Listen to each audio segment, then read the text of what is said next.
Basile, votre application de recherche immobilière, présente Sud Radio, Parlons Immo, midi 13h, Sylvain Lévy-Valency.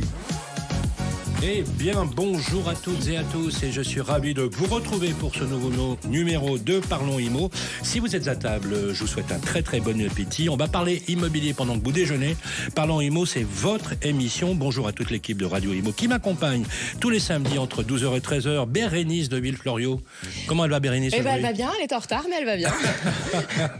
Bienvenue, Bérénice, avec notre producteur, animateur, Grégoire Darico. Comment ça va? Très bien, Sylvain. Toujours. Voilà, un excellent week-end qui s'annonce avec, bien sûr, notre expert éco-rénovation qui est avec nous sur le plateau. Laurent Permas, bonjour. Bonjour Sylvain. Merci d'être avec nous. Nous allons recevoir aujourd'hui la thématique de ce jour, c'est le DPE, vous savez, la dent creuse, diagnostic de performance énergétique. Je sais de quoi je parle et vous savez exactement de quoi on parle. On va juste essayer de clarifier de quoi on parle justement avec ce fameux DPE, avec un grand invité qui est avec nous aujourd'hui, Assad El Ayach-Moueb. Bonjour. Bonjour Sylvain.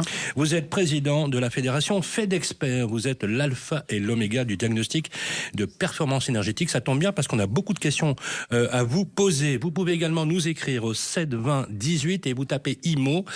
Ensuite, on va vous demander quelle est votre question. On vous y répondra comme chaque semaine. Voilà, vous écrivez par SMS, c'est beaucoup plus rapide et on s'engage avec toute la rédaction à vous répondre. Et on le fera d'ailleurs avec vous, Bérénice de Villefloriot. Oui. Voilà, de quoi on parle aujourd'hui? On va répondre à des questions concernant l'encadrement des loyers. Alors, qu'est-ce que c'est, à quoi ça sert, et puis est-ce que c'est vraiment efficace? Et avec vous, Grégoire?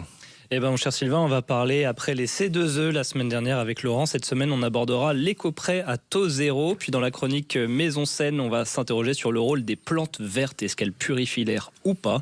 Et puis ensuite, on fera le petit tour de France des biens coup de cœur. On va aller à Montpellier et sur Amazon, vous verrez. Oui, et oui, parce qu'effectivement, on voyage toutes les semaines avec la rédaction. On vous fait découvrir le tour de France de l'immobilier, les bons plans, les villes où il faut investir, où aller vivre. C'est au choix. Et tout de suite, les infos à retenir avec vous. Bérénice, au programme, qu'est-ce qu'on retient aujourd'hui? Eh bien, on va parler des pluies diluviennes. Quels sont les gestes à effectuer en cas d'inondation chez soi? Une bonne nouvelle pour votre logement. Et puis, enfin, inquiétante montée du trafic de drogue dans les HLM. Oui, gros sujet, on en parle en ce moment beaucoup. C'est assez terrifiant, surtout pour les habitants. On commence avec les gestes à adopter. Et là, pour le coup, il y a un vrai sujet par les inondations, parce qu'il y a eu de grosses précipitations, dimanche dernier notamment. Tout à fait, dans le sud-est de la France notamment.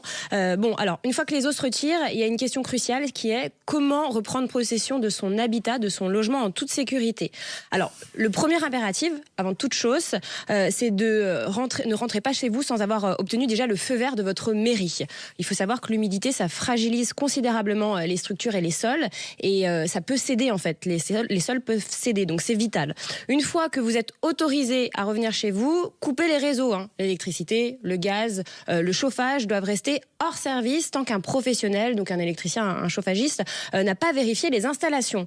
Ne touchez surtout pas aux appareils qui ont pris l'eau et bannissez l'utilisation prolongée d'un chauffage mobile. Quant aux caves et aux sous-sols, évidemment, n'y allez pas tant que les services compétents ne les ont pas inspectés parce que l'appareil, ça peut s'effondrer. Pour le grand nettoyage, alors équipez-vous impérativement de gants, de masques FFP2 et de bottes étanches. Effectuez d'abord une évacuation de l'eau et de la boue avec une raclette, puis il faut absolument procéder au lavage complet, mur, sol, mobilier avec une brosse et du produit. Il faut absolument désinfecter après avec de l'eau de Javel, un verre pour 10 litres d'eau, jamais mélangé à autre chose. Et puis, vous laissez poser une demi-heure et ensuite vous rincez. Ensuite, il faut absolument ventiler au maximum et chauffer tout doucement, progressivement le logement pendant plusieurs jours pour assécher complètement les murs. Si ça ne sèche pas, il faut contacter votre assurance immédiatement. Côté santé, jetez tous les aliments qui ont été submergés ou qui se trouvaient dans un frigo qui ne marche plus. Ensuite, appelez votre municipalité pour savoir si l'eau est bien consommable, l'eau du robinet. Et je précise que votre fosse septique doit totalement être asséchée avant remise en route. Et puis, dernière mise en garde, les nettoyeurs thermiques fonctionnent uniquement dehors, jamais en intérieur, même pas au garage, ça parce qu'il y a des accidents chaque année. Ils produisent du monoxyde de carbone, ce gaz est mortel, invisible et sans odeur. Ah oui, carrément. Et puis il y a des animaux morts. Oui, ça arrive. C'est assez fréquent. Là, il y en a eu dans le sud-est. En fait, il faut les mettre dans des sachets. Il faut les mettre très vite hors de la maison. Ouais, surtout pas. Il faut appeler des professionnels. On les consomme pas, surtout.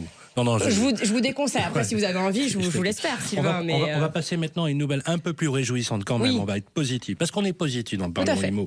Et sur Sud Radio, on est toujours positif avec les futurs acquéreurs. Oui, bonne nouvelle pour ceux qui rêvent d'acheter un logement. Votre capacité d'acquisition progresse. Alors, il faut savoir qu'en ce mois de septembre, d'après Meilleur Taux, les courtiers, avec 1 000 € de mensualité sur 20 ans, vous pouvez désormais financer 60 mètres carrés en moyenne dans les grandes agglomérations françaises. Il faut savoir que c'est 3 mètres carrés de plus qu'il y a un an.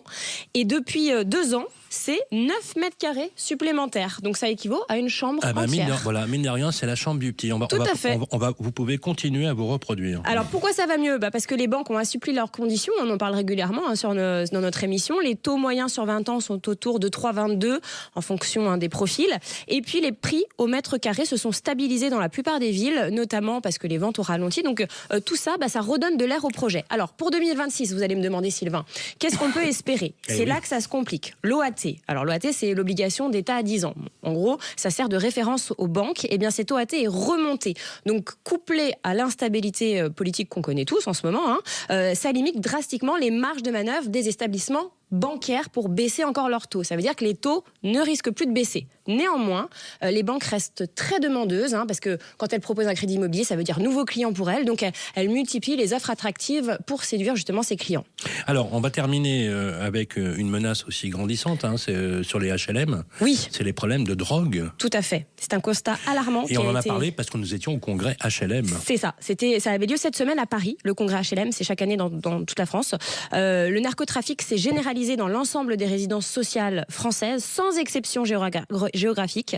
Plus aucun bailleur ne peut affirmer qu'il échappe au phénomène. Donc les conséquences sont multiples, je vous laisse imaginer. D'abord pour les habitants, dont la qualité de vie est simplement dégradée. Parfois, on ne peut même pas circuler librement. Ensuite, pour les organismes HLM, eux, ils doivent supporter des coûts de réparation considérables. Parfois, il y a des ascenseurs bloqués parce que de la drogue y est stockée.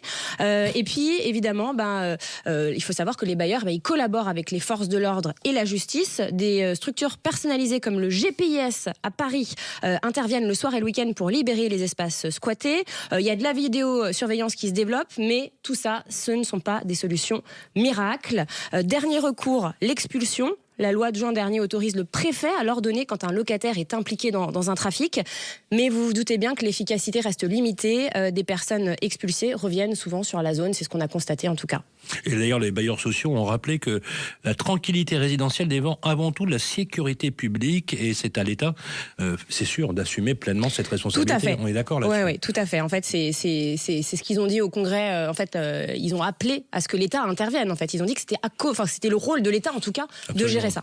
De garantir non seulement la sécurité, mais on a même eu des situations où la police ne peut même quasiment pas entrer dans la cité. Des zones de non-droit. Et donc c'est des zones de non-droit, c'est ce qu'on pourrait appeler les territoires perdus de la République.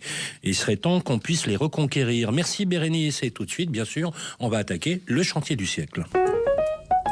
Avec Sofinco, baissez votre consommation d'énergie en lançant vos travaux d'éco-rénovation. Sofinco présente Sud Radio, parlons éco-rénovation. Oui, éco-rénovation, c'est bien le sujet du jour et d'ailleurs le grand thème de notre émission d'aujourd'hui. Si vous êtes à table, on va parler du DPE, diagnostic de performance énergétique, avec nos grands invités. Et on va parler avec vous, Laurent Permas, éco-rénovation. Grégoire, quel est le contenu du jour ? Si je vous dis 0% d'intérêt jusqu'à 50 000 € pour vos travaux d'isolation ou de chauffage, est-ce que vous tendez l'oreille ? Alors attention, c'est pas une tentative d'arnaque, mon cher Sylvain, c'est exactement le principe de l'éco-prêt à taux zéro. L'éco-PTZ. On vous explique avec Laurent Permas comment en profiter. Bonjour Laurent. Bonjour Grégoire. Comment ça marche l'éco-PTZ ? L'éco-PTZ, en fait, c'est un prêt avec un taux zéro. Et oui, c'est trop beau, mais c'est vrai pourtant. C'est accordé par les banques partenaires de l'État pour financer tout simplement vos travaux de rénovation énergétique. Donc, réservé par contre aux logements principaux construits depuis plus de 2 ans. Et bonne nouvelle, aucune condition de ressources n'est exigé. Ça, c'est important, à la différence de MaPrimeRénov', ou des C2E. Est-ce que ça se cumule avec MaPrimeRénov'? Absolument. Ne spoile pas toute la chronique. Alors, à quoi ça sert concrètement l'éco-PTZ et quels types de travaux sont concernés, Laurent? Il y en a 3 grands cas. Le premier, en fait, c'est les travaux ponctuels. C'est l'isolation de la toiture ou des murs, le remplacement des fenêtres, le changement de chauffage, l'installation d'une pompe à chaleur, la ventilation, le chauffe-eau performant, on en a parlé, ce qu'on appelle les monogestes.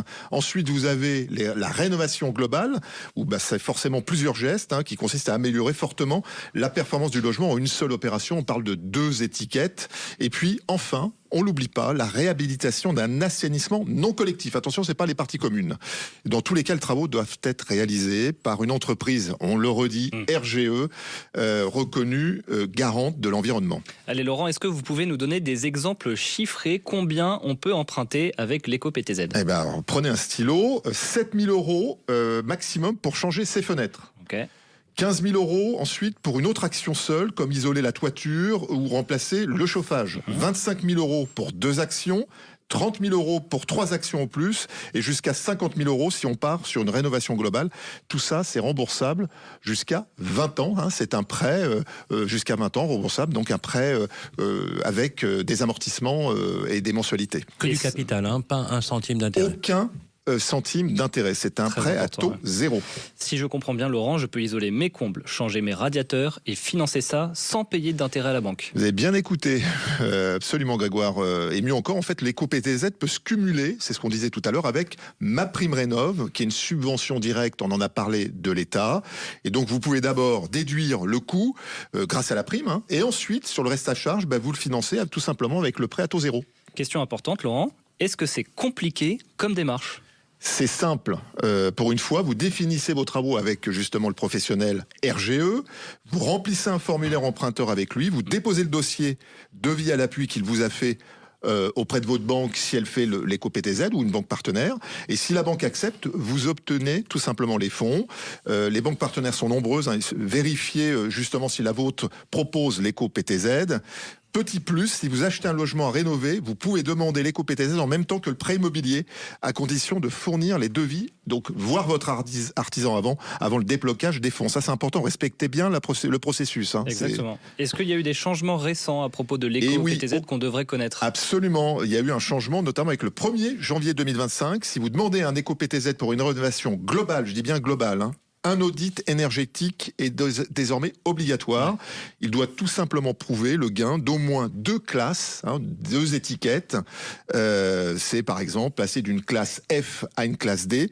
C'est une garantie en fait que les travaux financés sont vraiment efficaces et c'est bien pour votre facture énergétique aussi qui va diminuer. Allez Laurent, si j'ai un projet, comment je m'y prends pour éviter les mauvaises surprises ? Ça aussi c'est important. 3 conseils très simples. 1, vous faites appel à un conseiller France Rénov', c'est gratuit. Vous en avez un, vous tapez sur francerénov.fr et vous aurez à côté de chez vous, en fait, de votre ville, un point d'accueil qui va vous aider à prioriser vos travaux. Ensuite, vous comparez les devis, notamment avec des artisans RGE uniquement, attention, et puis vous vérifiez si votre banque est partenaire de l'éco-PTZ avant de monter le dossier. Donc c'est chronologique. Soyez vigilants, attention au démarchage abusif.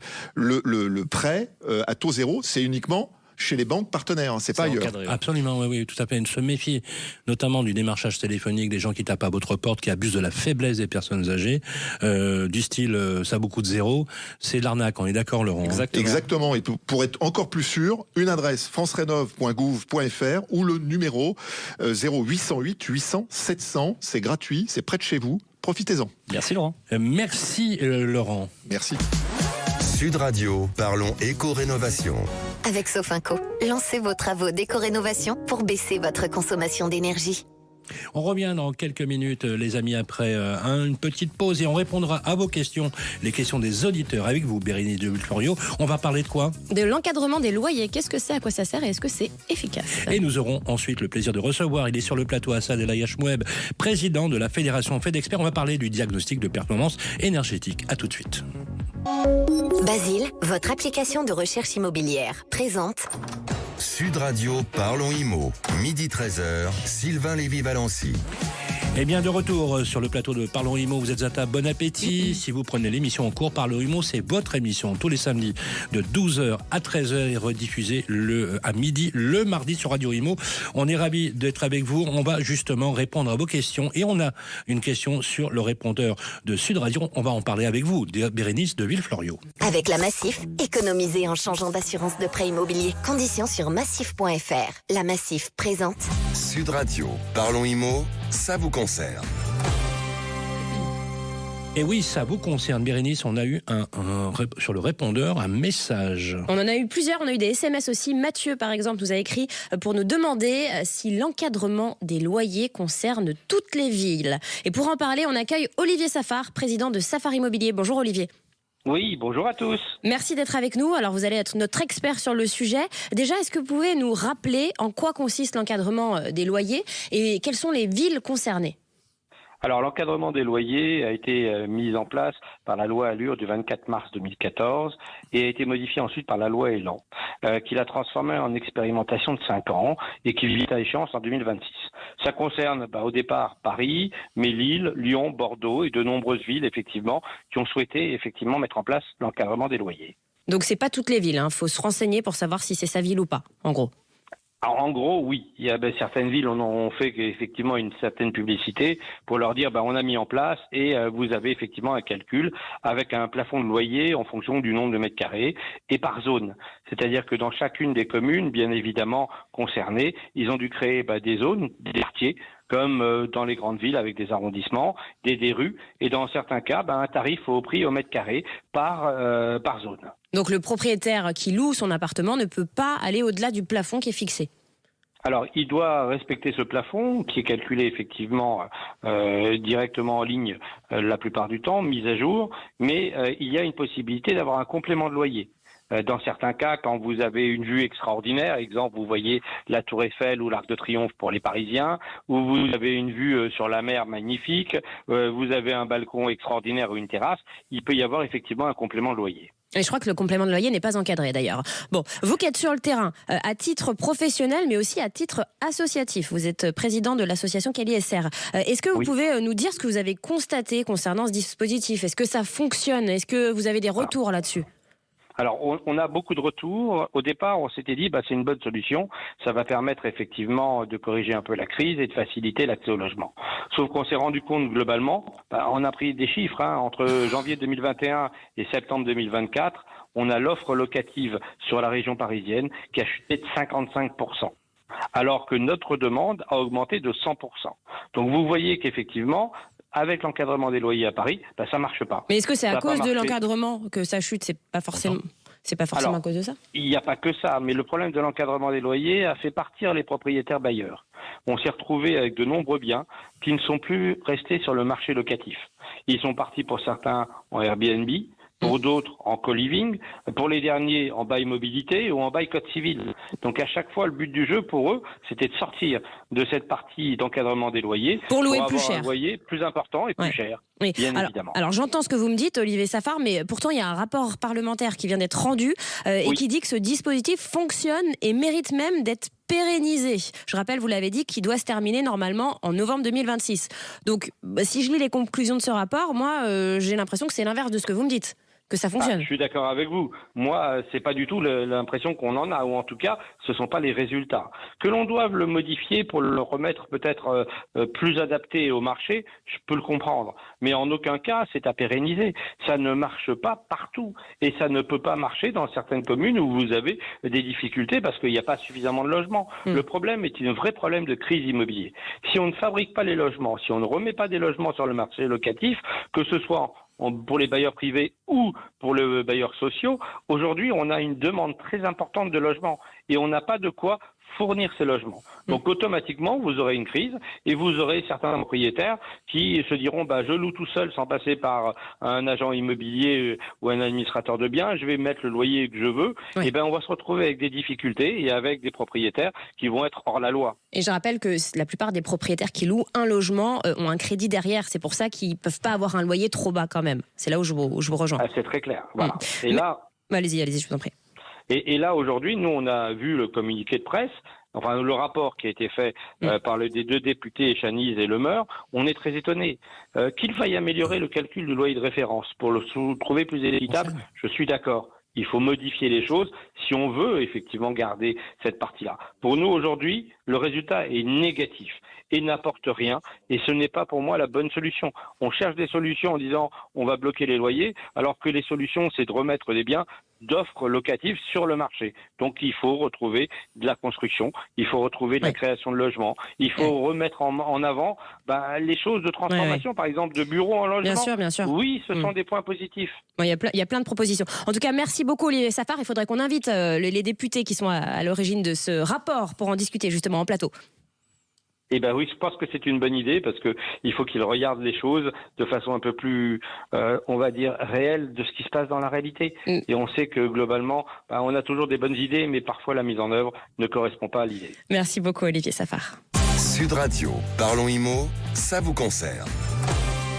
Avec la Massif, changez votre assurance de prêt immobilier et économisez. Conditions sur massif.fr.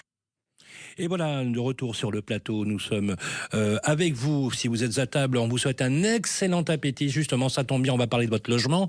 Entre 12 et 13 heures, tous les samedis, on parle IMO sur Sud Radio. Et je rappelle que cette émission, si vous la loupez, par exemple, c'est pas bien de la louper, mais quand même, si vous la loupez, vous allez sur Radio IMO le mardi à midi. On retransmet cette émission. C'est l'occasion d'ailleurs de recevoir notre grand invité. Bonjour Assad El Ayach-Moueb. Bonjour Sylvain. Merci d'être avec nous. Vous êtes président de la Fédération Fait d'Experts. Vous allez répondre à nos questions. Alors bien évidemment, vous allez nous rappeler dans un premier temps que le diagnostic de performance énergétique, il est devenu central dans l'immobilier à tel point qu'on en parle quasiment tous les jours dans les médias. Oui, c'est clair, c'est devenu l'alpha et l'oméga de toute opération immobilière, toute transaction et également projet de rénovation. Alors, les projets de rénovation, c'est aussi la dent creuse. On le voit, on l'a vu avec les bouilloires thermiques, l'inconfort de l'été, où véritablement on a eu des appartements, des maisons où il faisait 40, 42 degrés, voire plus, et le confort d'hiver sur lequel on dépense une fortune à se chauffer, et ça marche pas. Alors justement, ce fameux DPE, diagnostic de performance énergétique, il a considérablement évolué, notamment pour les petites surfaces. Qu'est-ce qui a changé et pourquoi, finalement, ces ajustements étaient nécessaires ? Alors, concernant les petites surfaces, les ajustements étaient nécessaires parce qu'on avait parfois des logements qui étaient isolés, mais injustement classés passoires thermiques. Et la problématique du diagnostiqueur, c'est d'émettre des recommandations dans le DPE de travaux pour gagner plusieurs classes. Ces recommandations-là étaient obligatoires et parfois c'était complètement aberrant de venir surisoler un logement qui l'était déjà ou conseiller le changement du système de chauffage qui était déjà récent et performant pour gagner ces classes. Donc cet ajustement vient en toute logique corriger un biais de calcul qui était incohérent. Alors justement, beaucoup de Français trouvent que ce fameux DPE est compliqué, il est peu lisible. Est-ce qu'il y a aujourd'hui un outil fiable, en fait, concrètement, à quoi on peut se fier aujourd'hui, et est-ce qu'il reste encore des marges d'amélioration ? Alors la marge d'amélioration, je dirais, elle est sur introduire dans le DPE des matériaux qui ne figurent pas encore dans son moteur de calcul. Je pense aux matériaux biosourcés par exemple, parce qu'on encourage lors des travaux à inciter à mettre des matériaux super isolants, performants, etc., mais qui ne sont pas encore très très bien valorisés dans le moteur de calcul. Donc je pense qu'il y a déjà une piste d'amélioration de la fiabilité du logiciel en introduisant ces matériaux qui sont manquants. Il faudrait aussi introduire un confort d'été, un indice de confort d'été qui est fiable. Aujourd'hui, il est très très très léger, ce qui amène un peu de l'instabilité lorsqu'on délivre un rapport DPE. Et s'il est très peu lisible, c'est surtout parce qu'il n'y a pas assez de communication, de pédagogie autour de ce rapport. C'est-à-dire que, comme vous l'avez dit en début d'entretien, on parle énormément du DPE et c'est très bien.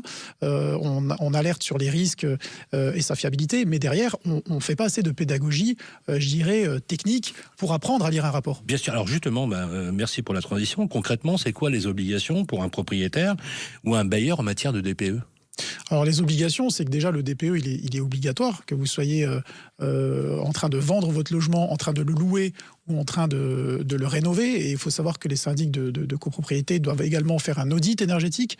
Donc l'audit énergétique est similaire au DPE, mais il va beaucoup plus loin qu'à DPE, c'est-à-dire qu'il doit faire figurer une liste de travaux qui seront chiffrés, alors que le DPE s'arrête à des préconisations de travaux qui sont non chiffrés. Donc tout ça, c'est de la responsabilité du syndic, et il doit faire voter un plan pluriannuel de travaux étalé sur 10 ans qui va être voté lors de l'Assemblée. Alors justement, très rapidement, il y a des biens qui sont bloqués à cause de ça, hein, et ça pénalise les Français à trouver un logement. Oui, tout à fait. Il faut se l'avouer. En tant que représentant des diagnostiqueurs, je devrais dire que le DPE, c'est super, etc. Mais il faut parler vrai aux Français, savoir reconnaître certaines choses. Et on reconnaît qu'il est vrai que c'est un des freins. Le DPE est un des freins dans les transactions. Il ralentit les transactions.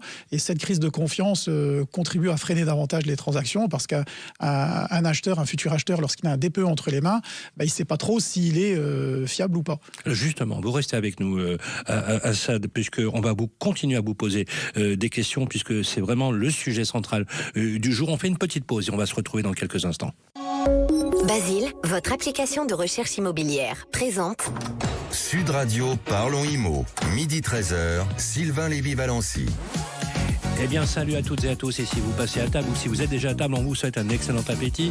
On parle de votre logement et on parle vrai sur Sud Radio tous les samedis de 12h à 13h. C'est Parlons Immo, votre émission pour parler de votre logement. On va bien évidemment recevoir et continuer notre entretien avec vous, Assad El Ayache Moueb, le président de la Fédération FedExpert. Merci d'être resté sur le plateau. Et tout à l'heure, on va s'interroger avec vous, Grégoire, sur comment on peut prendre soin de soi, mais aussi de sa maison, avec Maison Sen. On va parler de quoi aujourd'hui ? Oui, Sylvain, on parlera des plantes d'intérieur. Est-ce qu'elles sont vraiment utiles pour purifier son air intérieur ? Sud Radio, Parlons Immo. Sylvain Lévy-Valency. Seconde partie de notre entretien avec notre grand invité. Merci à Assad El Ayache Moueb d'être resté sur notre plateau. Le DPE, on en parlait tout à l'heure, a un impact direct sur le marché de l'immobilier. C'est quoi les effets concrets que vous observez sur vos expertises ? Et d'ailleurs, vous avez dit une chose très importante.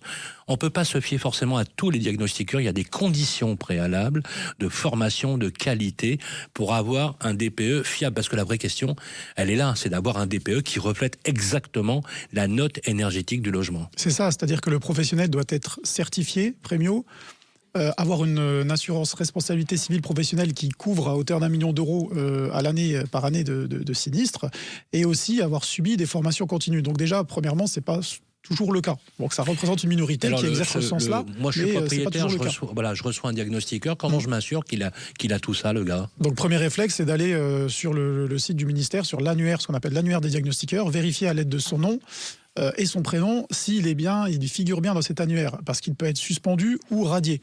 Donc ça, c'est très important de mais si j'ai pas la possibilité d'aller comme ça là, sur le, je fais comment ? On a mis en place prochainement un QR code qui va entrer en vigueur dans les prochaines semaines, où vous pourrez flasher en quelques secondes ce QR code afin de savoir s'il est bien certifié. Ah, ça c'est bien, ça c'est bien. Donc je prends mon téléphone, hop, je flash, et tout de suite je vois si le gars il est au taquet, quoi. C'est ça, mais vous savez pas s'il est assuré ou à jour dans ses opérations de formation continue, et c'est pour ça qu'il faut aller plus loin. Alors justement, pour les locataires comme pour les acheteurs, est-ce que c'est devenu un critère majeur ? Oui, c'est un critère majeur, et on voit aujourd'hui que à l'émission du DPE, d'après nos adhérents, tout de suite après, il y a des réactions, que ce soit du propriétaire ou du locataire. C'est pour ça que ça freine les transactions, hein. Par exemple, vous émettez un DPE derrière, ça va engendrer un audit énergétique, parce que si vous êtes classé EFG, on doit faire en plus du DPE un audit énergétique, donc vous voyez, ça va ralentir la transaction. Donc ça va permettre à l'acheteur peut-être de réfléchir un peu plus, ou peut-être de tomber sur un autre bien et il va se désengager de ce bien-là. Donc justement, les critiques disent que les DPE peuvent alors effectivement avoir un effet de dévalorisation du logement. Hein. À l'inverse, ça peut donner des bons résultats, et c'est pas forcément toujours la note juste. Vous nous avez dit qu'effectivement on pouvait s'assurer, parce qu'effectivement le propriétaire qui va vendre, il a tout intérêt à donner une note, à vouloir avoir une note favorable. Ça arrive pas, ça, des arrangements entre amis. Si, ça arrive, et c'est pour ça que le DPE a été rendu opposable en 2021, et qu'aujourd'hui il y a une explosion des litiges à ce niveau-là, et c'est pour ça aussi qu'on demande à ce que... Opposition, ça veut dire quoi? Expliquons aux Français. Opposition, c'est si vous avez un DPE entre les mains pour lequel on vous a signifié qu'il y avait des irrégularités autour de ce DPE, vous pouvez saisir le tribunal. Un immense merci à Saad El Ayash Moueb. Je rappelle que vous êtes le président de la fédération FedExpert en France, mais également en Europe. Avec Murprotec, agissez contre l'humidité et prévenez les risques de l'habitat sur votre santé.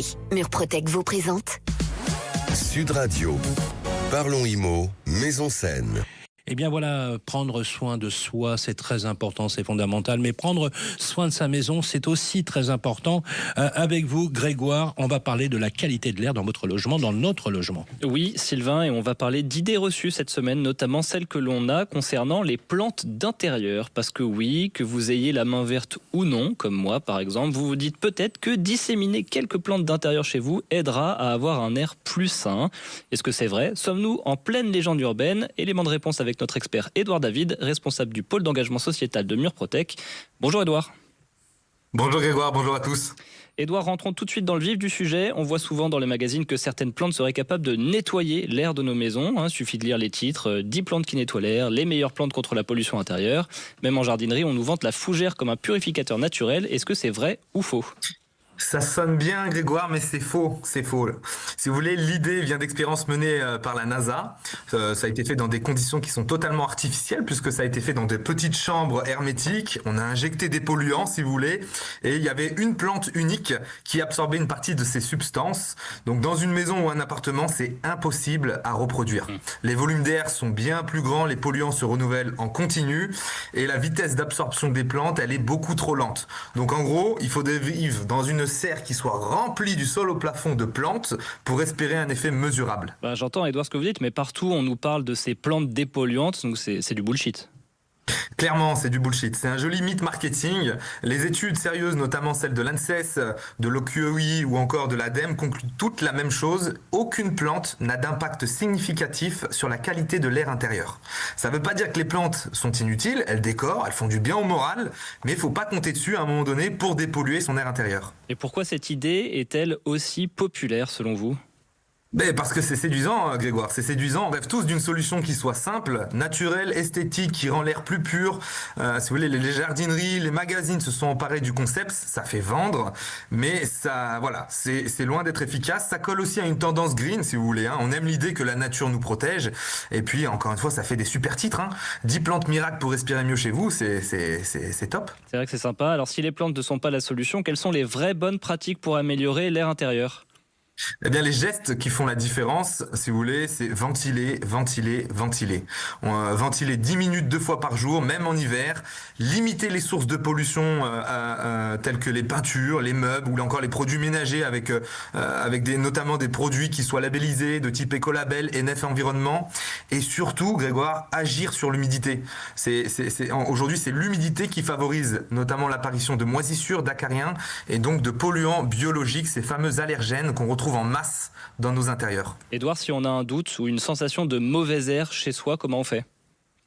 On peut se rassurer dans un premier temps en se rendant sur le site maison-saine.fr et réaliser un test afin d'évaluer la qualité de l'air de son logement. Mais au moindre doute, ce que je conseille à tout le monde aujourd'hui, c'est de faire appel aux équipes donc de Murprotec en demandant un diagnostic. Il est gratuit et faut pas hésiter, demander un diagnostic de votre logement par un professionnel. L'objectif, c'est vraiment d'identifier les vraies causes, proposer des solutions efficaces et durables. Loin des gadgets. Et donc pour résumer, gardez vos plantes pour le plaisir, mais pas pour dépolluer. Exactement. Les plantes, c'est beau, ça apaise, c'est décoratif, mais pour dépolluer l'air intérieur de son logement, c'est ventilation, réduction des polluants et surtout une bonne gestion de son humidité. Et à vous qui nous écoutez, rendez-vous sur maison-saine.fr. Merci Édouard David. Merci Grégoire. Sud Radio. Parlons IMO, Maison Saine. Avec Murprotec, agissez contre l'humidité et prévenez les risques de l'habitat sur votre santé. Merci Grégoire et merci à vous Édouard David, notre grand expert sur la qualité de l'air. Une nouvelle pause et on va se retrouver juste après pour la dernière partie de notre émission. On va parler des biens coups de cœur de la rédaction et de la grande question de la semaine qu'on pose chaque semaine et auquel on vous répond. À tout de suite et restez avec nous.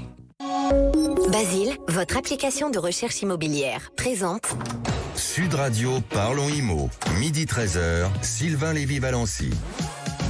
Et bien voilà les amis, on est toujours avec vous, 12h-13h, tous les samedis, c'est Parlons IMO sur Sud Radio. On parle vrai puisqu'on parle de votre logement, on parle de ce qui est le plus important pour vous les amis, votre logement, votre bien-être. Vous êtes bienvenus dans cette émission. Et encore une fois, si vous êtes à table, on vous souhaite un excellent appétit. On va faire le tour d'ailleurs des biens coups de cœur avec vous, Bernard Darecro. Pas encore, je vais pas faire de transition de prénom. Appelez-moi Georges. Ouais, mon cher Grégoire, on va où cette fois-ci ? Allez Sylvain, je vous propose cette semaine de partir au soleil, là où il fait chaud. Nous sommes à Montpellier. Je vous ai trouvé un T3 de presque 75 mètres carrés entièrement rénové. Un appartement qui allie charme de l'ancien et grande prestation moderne, nous dit l'annonce. Notre appartement, il se trouve au 3e et dernier étage, sans ascenseur. Il se compose d'une entrée, d'un salon très lumineux grâce à 2 porte-fenêtres donnant sur des petits balcons de ville. Collé au salon, vous avez une cuisine entièrement neuve et entièrement équipée. Ensuite, un grand couloir avec plusieurs fenêtres qui dessert 2 chambres, un espace de rangement et un petit bureau. Enfin, des WC séparés et une salle de bain. Double vitrage, chauffe-eau thermodynamique, isolation. Okay. Tout y est pour faire plaisir à notre ami Laurent. Et il est à combien ? Assad, et le DPE est de B, ce qui est, je crois, chers amis, une belle performance. Tarif de 289 000 € sur le site de Basile. Voilà, qu'on peut financer avec 3,2%.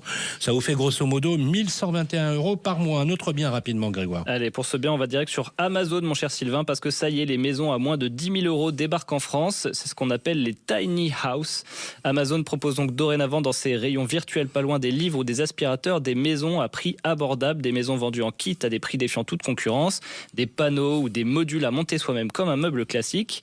Elles ont été conçues à partir de conteneurs maritimes transformés, une opportunité originale donc à 400 € le mètre carré, conçu en plastique et en métal avec une surface selon vos envies et besoins. À vous de choisir. Côté montage, on nous promet quelques heures à plusieurs, voilà, c'est assez rapide.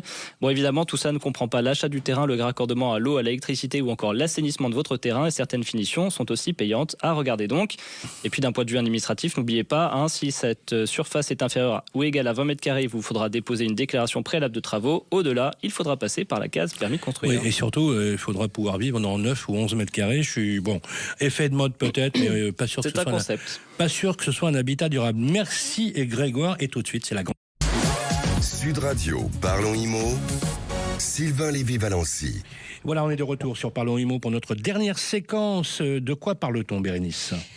Eh bien, il a marqué les esprits cette semaine. Le congrès HLM a eu lieu à Paris. Il a marqué les esprits par l'ampleur de la crise du logement social qui frappe la France. Emmanuelle Cos, la présidente de l'Union sociale pour l'habitat, a dénoncé un pilotage national en panne et a lancé un appel fort à un retour d'un État fiable, pilote et financeur dans le logement. Alors elle a réclamé davantage de régulation, de programmation et de visibilité dans la politique du logement social.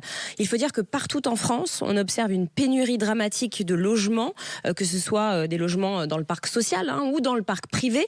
Le marché locatif est sous pression extrême, il faut le dire. Les Français n'arrivent plus à se loger, on ne le répétera pas assez. Dans ce contexte, je vous rappelle que la loi prévoit un calendrier contraignant l'interdiction de mise en location des logements avec une étiquette énergétique F ou G. C'est-à-dire que les propriétaires ne peuvent plus les mettre en location.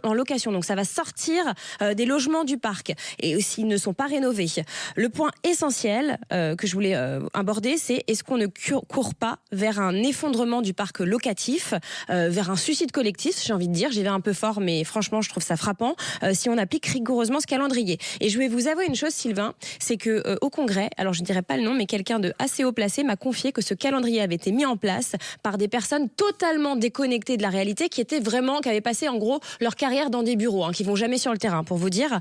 Donc Assad, aujourd'hui, vous qui êtes notre invité en tant que représentant des diagnostiqueurs et donc acteur clé dans la mise en œuvre du DPE, du diagnostic de performance énergétique, le document qui donne la lettre du logement, diriez-vous que ce calendrier d'interdiction de location et d'obligation de rénovation est réaliste ? Je dirais même, est-ce que c'est responsable de la part des pouvoirs publics de le maintenir ?